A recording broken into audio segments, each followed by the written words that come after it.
A word problem on how to find the number of permutations.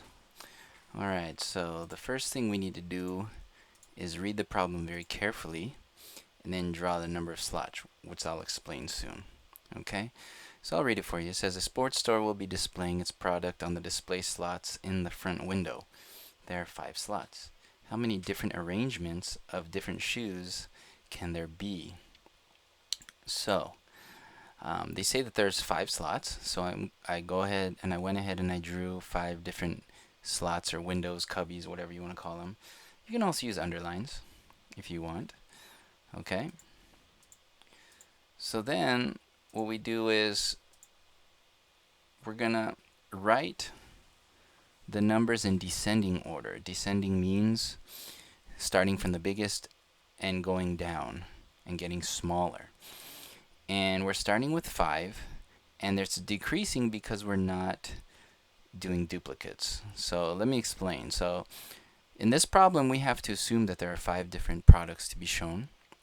And then we also are going to assume that they're not going to show the same product in every single slot. Right? They're going to be different. So if they have 5 different things to show, right, we'll start with the left here.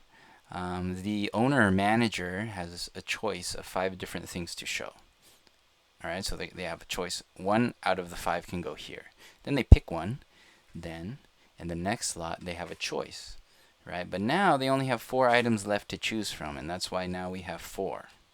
Right, we're not, right, because they already picked 1 of the original 5 from this spot, and so on. So this one they already chose 2, so there's only 3 left, and so on. So they're going to keep going down until you get to 1. Then you simply write those numbers out and you multiply them all out together and you get 120. So that means there are 120 different permutations or ways of displaying 5 different products in the windows like this. Okay, and that completes our problem.